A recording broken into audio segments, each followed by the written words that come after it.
Well, now it's 14 minutes to 6 o'clock. Good afternoon, Greatest Hits Radio. It's confession time. But before we bring you a confession, we need to grab something from the drinks trolley, because it is in the contract that we get a drinks trolley every single day round about this time. What have we taken from the trolley there, Suze? I've grabbed 3 mezcal palomas for us to try. What's that? Basically, mezcal is kind of like a tequila, and then a paloma is lime juice, grapefruit, and soda. Nice, long, refreshing drink. You think? Okay. I'll do for me. I'll have yours. You can have mine. Yeah. That's fine. Yeah, definitely. Yeah. I'm just sticking to water. Obviously. Yes. From it's like 20-year-old water. It's 20-year-old. Wow. Water. Yes. I'm just saving. Okay. You're saving the water? It came from a puddle in the garden, that's what I'm saying. It needs a refresh, I think. Today's confession comes from Phil. I think this is okay. I mean, it's vaguely insensitive, but you know. Oh, that's fine then. Okay. Only, it's fine, I think, you know. Yeah. Dear parish leaders and members of the congregation, especially those who've previously held council in Old Roots, F Block, Warwick University. Oh, is that you? Yeah, I'm not that block, but I was. Oh, actually, was I? I can't remember. Anyway, but I certainly was a resident of Roots. Yeah. My story concerns my summer in Long Island as a camp counsellor. Between my first and second years at Warwick University, we are talking 20 years ago. Camp America took one look at me, a 19-year-old excitable but acne-ridden Brit, and figured that the English accent meant I was responsible enough to look after 8-year-olds during their first stint away from mummy and daddy, or probably nanny, as they all came from Manhattan. The scheme would be good for the CV and offered a return flight to the Big Apple in exchange for 8 weeks of babysitting the precious scamps. Random samples from the register: Randy, Billy Joe, Rip and Mary Lou. So you get the general picture. Okay, yes. Excellent. Very different. Anyway, so win-win, you might think, says Phil, only compared to the kids I'd be looking after, it turns out I wasn't as excitable after all. They were relentless and very, very irritating. Crying for home, wetting the bed, but mostly telling me that they were 1/8 Irish or a 16th Scottish in every single sentence. They were so proud. They mentioned it every time they had the chance, yet not a single one of them could point to where Ireland or Scotland was on a map or tell me a single fact about either country. The parents weren't much better either. Just outside of London, yeah? Great. I love it. More of that accent, please. I'm afraid you are going to get more. Am I? Well, slightly more nuanced. Most days we did the rounds, boating on the lake, archery, arts and crafts, but once every 2 weeks there would be a special camp-wide event day, and this one was announced as the Olympics. Each cabin would draw a country that they would represent across various challenges, and you guessed it, my cabin picked Ireland. The kids went wild, because you remember, they're all 1/8 Irish, even though they don't know where Ireland is. Yeah. As part of the festivities, we had to design costumes and a skit for the opening ceremony and the parade. But I was getting fed up with hearing how patriotic the kids were about a country they knew nothing about. And they were so clueless as well. And they had no idea at all about what Ireland had to offer. So, to be perfectly honest, I told a little fib. Okay, a whopping fib. And I painted them all green. I fetched some newspapers that had some news from home, and explained that leprechauns, which is what they now had to be, were famous for announcing sport results. It was just one of the many things that leprechauns did for reasons lost in the mists of ancient Irish mythology. Cocked hat, withered face, and the sport. Excellent. Everyone, including the American councillors, believed me wholeheartedly. So when it came to the opening ceremony, my campers took delight in, very sincerely, going around shouting football results dressed as leprechauns. The accent, well, it's a sort of hopeless, childlike American Irish. Oh, well, let's hear some of that, I think. Oh. So now I've got these results. West Ham 3, Blackburn 1, so it is. What? So it is. That doesn't make it what? It doesn't make it Irish. But they were giving it no welly at all. No. Louder, I told them in a huddle. You're leprechauns. You're supernatural beings. You're solitary fairies who announce sport results. Forget that some people say you're degenerates. Not true. That's Anglo-colonial bias. Anyway, they proudly went off again, this time yelling more scores. Manchester United 2, Tottenham 4, to be sure. To be sure, obviously. Yeah. Yes. Have you got the picture? Yeah. I think that was Billy Joe that was saying that one. Come on, guys, I scolded them some more. You need to honour your heritage. Leprechauns scream. They prance and they dance whilst they're screaming. OK, they all went. Chelsea 2, Arsenal 2, Leicester 1, the Crystal Palace 3. Wow. Crystal, I can't. No. By the end of the day, I had a gaggle of very proud but very hoarse leprechauns. And a bit of peace and quiet for the next few days. But obviously I need to apologise. So I have to seek forgiveness from a group of American kids. Not for them having a great time, but for growing up maybe still believing this nonsense, that leprechauns were associated with reading the sport. I often wonder where life had taken them and if they continued to associate leprechauns with sports results, or every time they heard the sport on the television they thought, well, in Ireland, that's done by a leprechaun. I also apologise for telling them ghost stories towards the end of their stay and scaring them so much that they couldn't sleep at all for the rest of the camp, although karma came back quickly, because it meant I didn't sleep much either, having to deal with a lot of traumatised children. 5 stars for the podcast, by the way. And well done. Keep up the good work. Well, I quite like the sound of that. P.S. says, Phil, feel free to go with whatever teams and results make you happy. So I did. Oh, did you? I did. Oh, right, okay. Make a slight change there.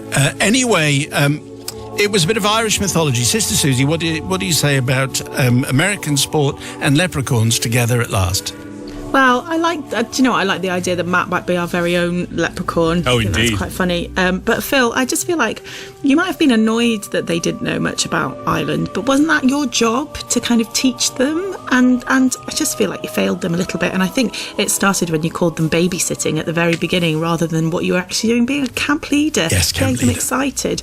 And I think you maybe were a bit mean to Irish people, so I'm not going to forgive you. Okay, let's check it with Brother Matthew. Oh, our American cousins and the desperation to have some kind of Irish roots. I think that's fair enough. I think it's well within your rights to exploit that. And yes, maybe there is a parallel universe where leprechauns are responsible for saying the sport results. Why not? You know, could I've seen it being read out by people less qualified. So for that reason, to be sure, Yes. I'm going to forgive. Okay, I don't really follow that. No, I must never say. Anyway, it's Phil's confession, Irish mythology, fooling the Americans. People's verdict, please. 61054. First word is Simon. Just before the news, a confession from Phil. He was one of those camp counsellors. One of those Camp America. Did you ever do Camp America? I didn't. No.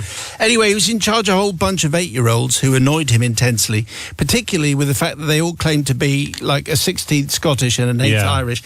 So when it came to one particular event, he painted them green, told them they were leprechauns, and one of the big leprechaun traditions is that they all read the sports news whilst dancing and prancing everywhere. They all loved it. They lost their voices, so he was happy. But does he get forgiven? Here we go. Well, so Elaine is forgiving. I love tonight's confession. I'm from Ireland. The tears are flying out of me with laughter. Gemma in Grimsby says, forgiven. Americans are always claiming they're part Irish, part Scottish, etc. You're just American, guys. And Joe says, forgiven.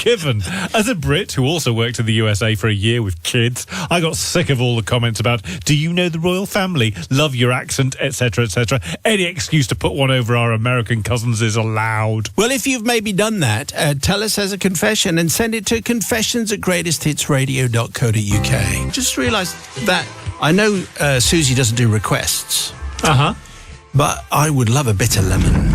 A bitter lemon. A bitter lemon. Don't you think that would be a fantastic idea? With ice. Okay. Let's see if she's got a bit of lemon. Susie, what do we have on the drinks trolley today? Well, you can have a bitter lemon, but me and Matt are going to have a nice glass of rosé. And I've picked a bottle called Bijou from the south of France, which is very delicious. Okay, that's very good. But I think a bitter lemon I'm very happy to go with a bitter lemon. Good, you can have that. It's exactly what I need right at the moment. You know, we've established that. Okay, just a bitter lemon. Yes. Very cold, a very, very cold one. Yeah, no, understood. Yeah. With ice. Bitter lemon. In a tumbler. Noted. Okay. I could drink it out of a tin or a bottle. Okay. On with the feature. Okay. I don't even need the ice, actually. Right. I just need it to be Understood. very cold. Anyway, okay, Very today's cool. confession, PG certificate, and it comes from Crazy Bird Lady.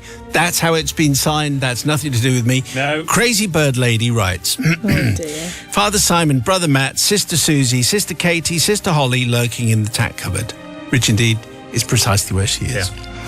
I'm writing to seek forgiveness for an unfortunate incident that occurred a couple of years ago that still mortifies me every time I think of it. The story takes place on a crisp October's day against a backdrop of stunning autumn colours, much like today. I decided to pay a visit to a particular National Trust property in the southwest after hearing glowing recommendations from family friends. However, I had little interest in the house with its fancy architecture and its rich history spanning many generations and lovely carpets. Yeah. Am I interested? I am not interested, no. I was there for the surrounding countryside, glorious acres of parkland and forest, rumoured to be home to the elusive goshawk. I am an obsessive birdwatcher, Father Simon, and the possibility of seeing this mighty raptor was tantalising. I went and had a look at goshawks online, and they are mighty birds. They look Big? fantastic. Yes, Wow. very big, yeah, Right. and very scary. After arriving, I set off into the woods, binoculars at the ready. The trees were full of life, with plenty of avian delights to admire. And so I spent a very pleasant hour or so ambling along the track, stopping every few metres to gawk skyward in the customary manner of my tribe. It was about this time, and of course, regular confession listeners were thinking, I've got no idea where this one is going. You're about to find out. Okay. It was around this time that I was beckoned by the call of nature, so to speak. Oh, right. Perhaps it hadn't been wise to quaff so much morning coffee before making the journey. I knew that this particular trust property had limited facilities and that the sole toilet block was only open when tours of the house were taking place. Besides, I was in the middle of the woods and there was nobody around. To quote the great Jeff Goldblum in Jurassic Park, when you gotta go, you gotta go. Did he say that? No.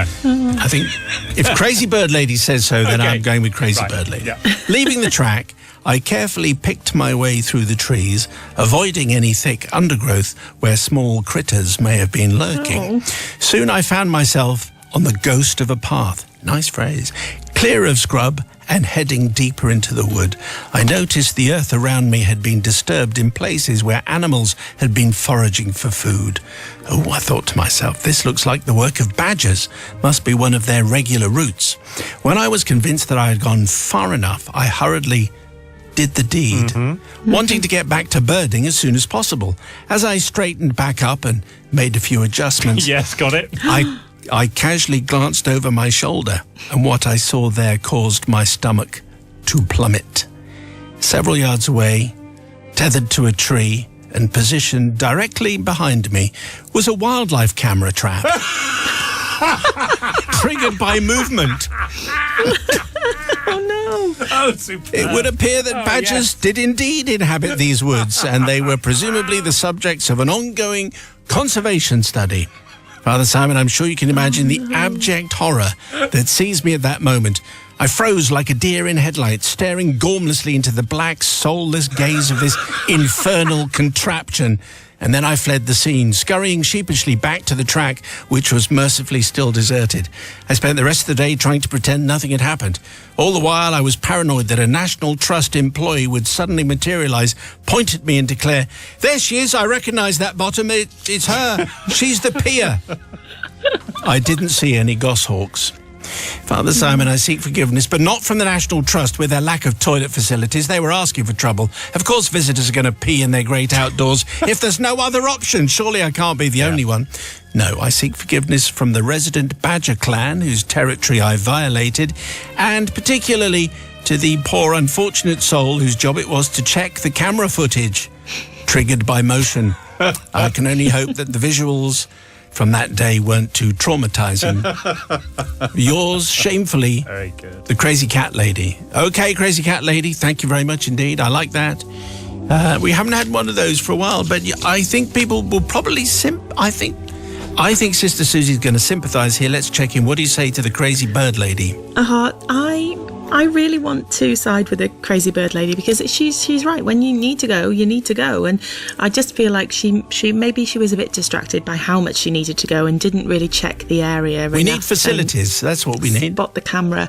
Yeah, and I just think... I just feel like we would all do the same thing, so I'm going to forgive. Yes, I think that's probably where most people are going to end up. Brother Matthew. Yes, I'm going to forgive, because obviously going in the woods, that's what we were doing in Neanderthal times, probably. So obviously we just carry that on there. The one thing I don't understand, why don't look at the camera, because the camera's only seen what it's seen. You can't be identified then. Don't look at the camera, because then the camera will be able to identify. Recognise all parts. Everything has got a whole section there. So for that reason, I'm going to forgive. Okay. Neanderthals? No, they were in the woods. Were they? Yeah. Okay. Yeah. People's verdict, please. Do you forgive the Crazy Bird Lady? I suspect you probably do. Anyway, the people's verdict expected, please. 61054. First word is Simon. Before we got to the news, we had today's confession from the Crazy Bird Lady, who basically told us a story about how she was going to do some birding, and she was at a natural trust property. Mm-hmm. She was out in the woods looking for goshawks. She realised that she needed to go to the loo, so she did, and then to her horror discovered that she was part of a wildlife experiment, and there was a camera there that was triggered by motion, and indeed it had followed her every move. So that was the confession, and the people's verdict was in like this. So forgiven, says Samantha. Ultimately, it's the fault of the National Trust property. Why don't they have better loo facilities? Jackie in Aberdeenshire says, forgiven. You'll probably find that the camera was on a timer for nighttime hours and didn't record, so easy peasy forgiven. Easy peasy, and very indeed, good. Yes. And Tim in Godalming says, I forgive. As a postie, I stopped in the middle of a woodland track, nowhere near a property, having a look around as I was about to go. I clocked a CCTV camera pointing right at me. When you've got to go, nothing can stop you. Well, that's true, although a CCTV camera might make you think twice, I would have thought. Or a wildlife camera. Just disappear around another bush. If you have a tale for us, send it to confessions@greatesthitsradio.co.uk. It's 5:45, and it's confession time, prefixed as it is by the rumble of the very reassuring presence of the drinks trolley. Let's just check in and see what Sister Susie has selected for us today. What have you grabbed there, Suze? Well, this week, all week long, it is Negroni week. So we're having 3 Negronis. Equal parts gin vermouth and an Italian bitter, so Campari, really. Yeah. I've never had one, so... You've never had a Negroni? No. Could I have a bitter lemon instead? No. We've had this conversation about the bitter lemons. Coke Zero? Can I have one of those? All right. Whatever. Okay, thanks. Negroni. And a Negroni. Thank you very much. Okay, well, I'll try one a little bit later on. Today's confession and today's recipient of the smart speaker is Slim Jim. Thank you, Slim Jim. PG certificate for this one does contain the circle of life. Oh, does it? Okay. Father Simon, Matt and Susie of the Confessional Collective, also Holly and Katie. Mm-hmm. Throwback, see? Yep. Not Holly. Obviously. She's not throwback. No. She's in and very present. Very But much. Katie, she's doing other Throw work. here. Yeah. My story is from the mid-1980s when I still lived at home in Falmouth with my parents and my sister. My parents were keen sailors and took the family to Brittany every year aboard their sailing boat. When reaching the age of 16, I was at that age where I really didn't want to have to go on holiday with my parents, so chose to stay at home, get a job and look after the house. And the house was an old barn conversion, which had come with a few feral cats in the purchase who lived outside or in the various outbuildings. Some were slightly tame, others belonged in a zoo. They did seem to keep multiplying, funny how that happens, resulting in many visitors to the house being offered a kitten to take home. Few were named. One particular one, unimaginatively called Black Mother Cat, was one of the friendliest. This only means that you are slightly less likely to lose a finger or get scratched by her than some of the other demonic cage-fighting cats. Wow. Wow. As a family, we all liked Black Mother Cat. She would even sometimes be found to have sneaked into the house through an open window, but was always allowed to stay inside when she wanted. The others we had to try to sneak past when arriving home to avoid a mauling. Feeding time was crazy. We would argue about whose turn it was to run the gauntlet and risk certain injury by trying to feed the herd. I've got no idea what a collective name for cats is, but I know a collection of wild cats is a destruction, which is probably appropriate. So in my first summer being left at home while parents and sister went sailing, I was in charge of the house and the feral zoo of cats, or the destruction of cats. That was my job. First couple of weeks went well, then one day I had a knock at the door. It was a neighbour who brought the unfortunate news that Black Mother Cat had met her maker on the road and was in the carrier bag being handed to me. I took a quick look and confirmed that indeed Black Mother Cat was no more and no longer with us in this world. I thanked the neighbour for bringing her back home and decided I needed to do the right thing and bury her in the field under her favourite tree with an appropriate memorial cross and some flowers, as I was now the responsible one, aged 16, who needed to deal with this. So off I went into the field with a spade and cat bag, did what needed to be done and said my final goodbyes to Black Mother Cat. A few days later, I was out feeding the destruction of cats, taking my life in my hands as they climbed my legs, bit me and howled abuse, well, that's what it sounded like. As I fed them, I was looking around and I saw the usual group charging down on me. White cat, one-ear cat, limping cat, vicious cat, kittens 1, 2, 3, 4, 5, 6, 7, 8, 9. Wowza. One-eye cat, fluffy cat, tiptoes cat, Black Mother Cat. Great. Wait, what? Black Mother Cat? What? How is this possible? Oh, no. Now, I should say at this point, the evening before, I had sat and watched Stephen King's film, Pet Sematary. Oh. The one where the cat gets run over, buried in an ancient graveyard, and comes back, but is now a vicious version and attacks the family. Trying to fathom out how this was possible, that I was maybe seeing and feeding Black Mother Cat, my mind raced back to the horror film and ideas that maybe our field was an ancient burial ground and Black Mother Cat was back, and this time satanic.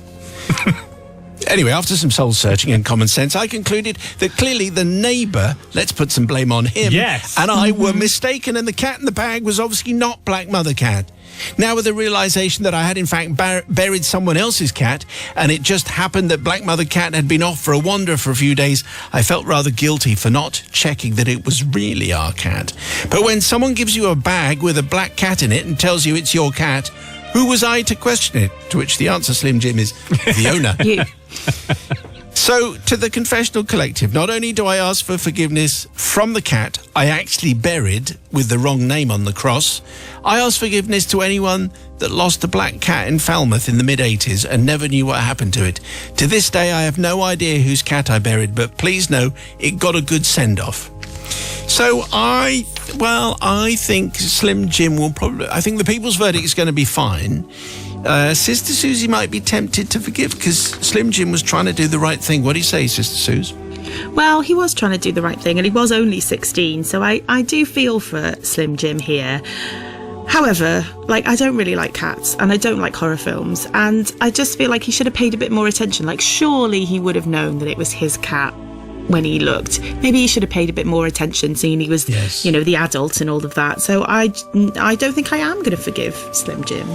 Okay, all right. Brother Matthew's looking very kind and happy. Yes. Can I be alone in thinking that maybe this is all Black Mother Cat's fault? That maybe if cats didn't have this laissez-faire attitude to turning up on time when they say they're going to be there, and instead just wandering off and demanding to be fed and then wandering off forever, then maybe this wouldn't have happened. So what goes around comes around, Black Mother Cat, because you didn't get buried, it turns out. Probably lived a long and happy life.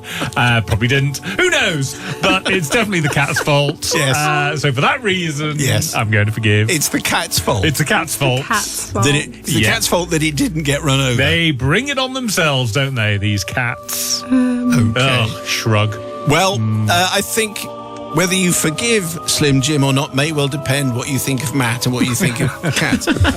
Anyway, forgiven or not, 61054. First word is Simon for the people's verdict on Slim Jim and Black Mother Cat. Just before the news, we had a confession from Slim Jim, and it was a tale about we've had confessions before about I buried the wrong cat. Yeah. He thought he was burying his favourite cat, Black Mother Cat. He had like hundreds of cats, but clearly he'd buried someone else's cat because the neighbour brought it round, and Slim Jim wanted some forgiveness. Did he get it though? Let's find out. Well, we're all forgiving again tonight. You have to forgive Slim Jim on this one, says Samantha in Cardiff. As he said, if someone comes to the door with a black cat in the bag and says it's yours, you just go with it.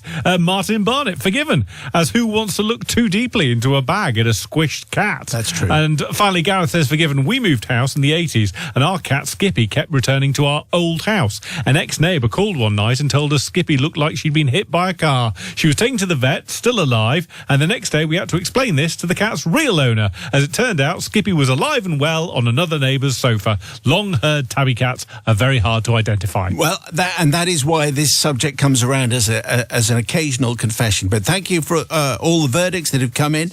Apologies for the little ping that went off halfway through. If you have a confession, we'd like to use it, and if we do, you get a smart speaker. Send it to confessions@greatesthitsradio.co.uk. A brand new podcast will be with you on Friday. And this is Greatest Hits Radio. What a bonus for us, because we actually have Susie's not she's actually in the studio, which is an extraordinary treat. But that doesn't let you off the drinks trolley, because we hope you brought us something.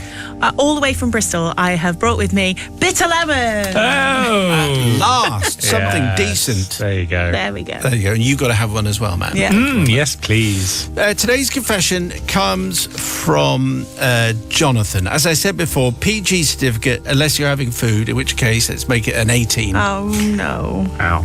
I'm afraid it's one of those.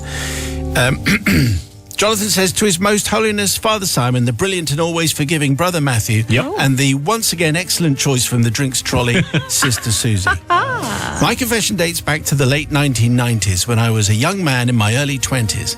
We were preparing for a family wedding where my Uncle Will would be staying in the family home the night before.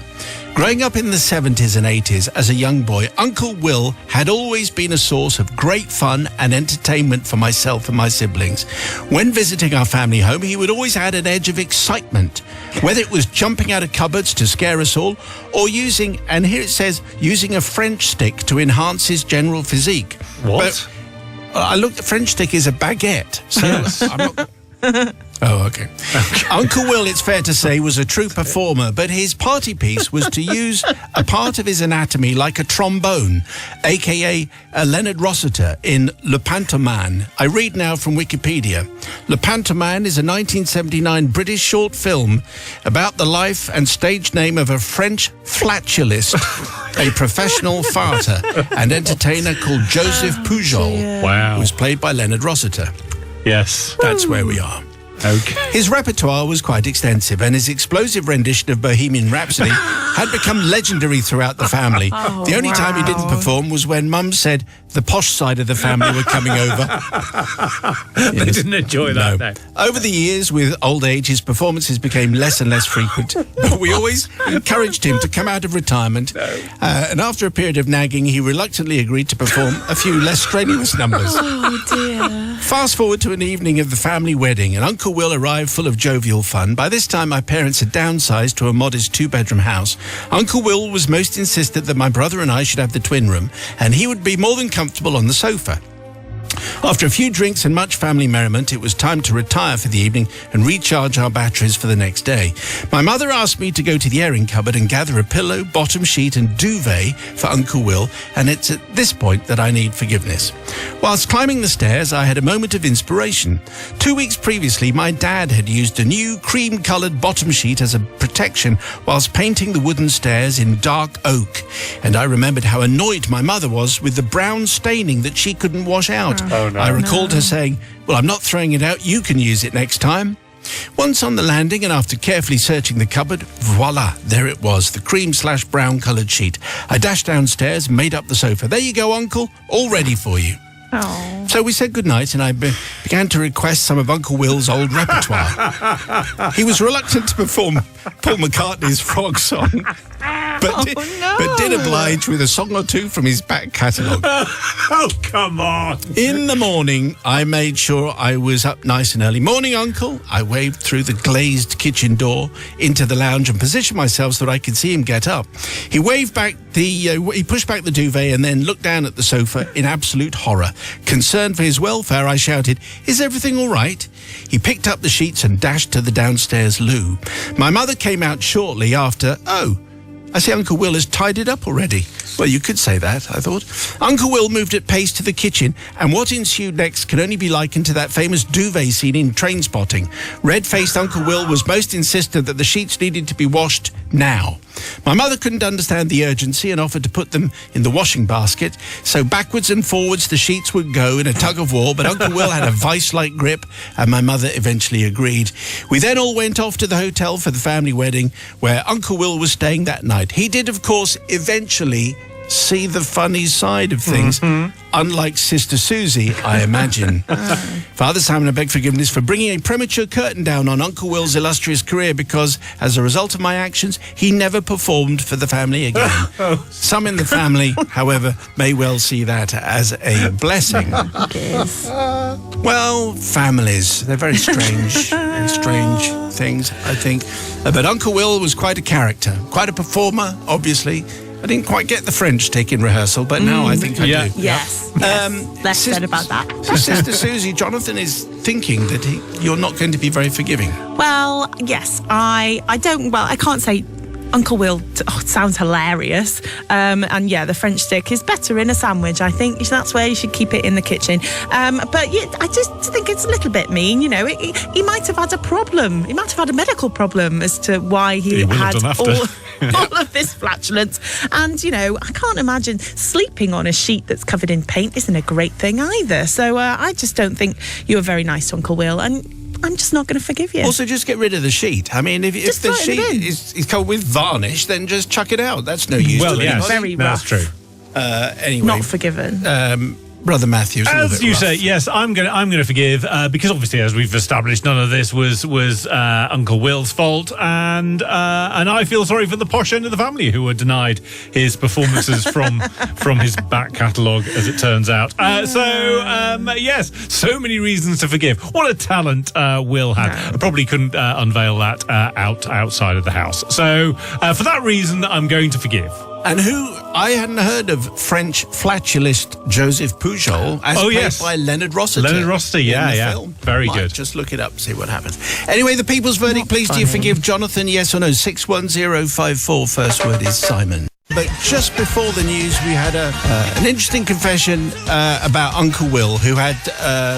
basically, he was a flatulist, and that's all you need to know.